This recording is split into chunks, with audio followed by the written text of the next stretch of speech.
Israel Iran സംഘർഷം മൂർച്ഛിച്ചു നിൽക്കുന്ന അവസ്ഥയിൽ ഒരു ഭാഗത്ത് അനുരഞ്ജനത്തിനുള്ള ഇല്ലെങ്കിൽ സമാധാനത്തിനുള്ള ശ്രമങ്ങൾ നടക്കുന്നു, മറുഭാഗത്ത് ചേരിതിരിഞ്ഞുള്ള ഒരു സഖ്യം രൂപപ്പെടുന്ന തിരക്കിലേക്ക് മാറുന്നു. ഇതിനിടയിലാണ് കഴിഞ്ഞ തവണ, അതായത് ഏപ്രിൽ മാസത്തിൽ ഇറാൻ ഇസ്രായേലിന് നേരെ മിസൈൽ ആക്രമണം നടത്തിയത്. അന്ന് ഇസ്രായേലിനെ പ്രതിരോധിക്കാൻ സഹായിച്ചത്, അതായത് ഇസ്രായേൽ പ്രതിരോധത്തിന് സഹായകരമായി നിന്ന രാജ്യങ്ങൾ Britain, America, France, Egypt, Jordan, Saudi, UAE, Bahrain തുടങ്ങിയ രാജ്യങ്ങളൊക്കെ തന്നെ ഇസ്രായേലിൻ്റെ ഭാഗത്ത് തന്നെ ആയിരുന്നു. പക്ഷേ ഇപ്പോൾ ഈ സഖ്യത്തിൽ ഇനിയില്ല, തങ്ങളുടെ പ്രാദേശിക സൈന്യത്തെയോ തങ്ങളുടെ വിമാനത്താവളത്തെയോ ഒന്നും ഇത്തരത്തിൽ വിട്ടുകൊടുക്കാൻ കഴിയില്ല എന്ന് ഈജിപ്റ്റ് അറിയിച്ചതായിട്ട് അറബ് അൽ ജദീദ് എന്ന് പറയുന്ന മാധ്യമം റിപ്പോർട്ട് ചെയ്യുന്നു.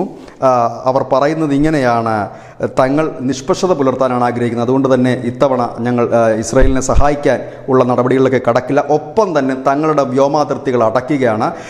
അത് ഇറാനും ഇല്ലെങ്കിൽ ഇസ്രായേലിനോടും എതിർപ്പുള്ളത് കൊണ്ടല്ല, തങ്ങൾ നിഷ്പക്ഷത പാലിക്കാൻ ആഗ്രഹിക്കുന്നത് കൊണ്ടാണ് എന്ന് പറയുന്നത്. ഇതോടുകൂടി തന്നെ ഇസ്രായേലിനെ സംബന്ധിച്ച് അവരുടെ അതിർത്തിയിലുള്ള രാജ്യങ്ങളുടെ ഒരു സഹായത്തിന് ഒരു വഴി അടയുന്നു എന്ന് തന്നെ വേണം നമുക്ക് പറയാനായിട്ട്. ഇതിനിടയിൽ ലെബണനിൽ നിന്നും ഹിസ്ബുള്ളയുടെ ഡ്രോൺ ആക്രമണത്തിൽ 2 പേർ കൊല്ലപ്പെട്ടതായ വാർത്തയും വരുന്നു. അതായത് സംഘർഷം മൂർച്ഛിക്കുന്നു. ഈ ഒരു സാഹചര്യത്തിൽ ഇസ്രായേലിനൊപ്പം തന്നെ കൂടുതൽ രാജ്യങ്ങൾ എത്തിയേക്കുമെന്നുള്ള വാർത്തകൾ വരുന്നു. ഒപ്പം തന്നെ ഇറാനെ അനുനയിപ്പിക്കാൻ കഴിഞ്ഞ ദിവസം ജോർദാനും ലബനൻ്റെയും ഒക്കെ ഫോറിൻ മിനിസ്റ്റർ തന്നെ അവിടെ എത്തി സംസാരിക്കുകയും ചെയ്യുന്നു. ഏതായാലും സംഘർഷത്തിന് അയവില്ല എന്ന് മാത്രമല്ല, അനുദിനം ഇല്ലെങ്കിൽ അനുനിമിഷം മാറി മറിയുന്ന ട്വിസ്റ്റാണ് പശ്ചിമേഷ്യയിൽ. News desk Malayalam.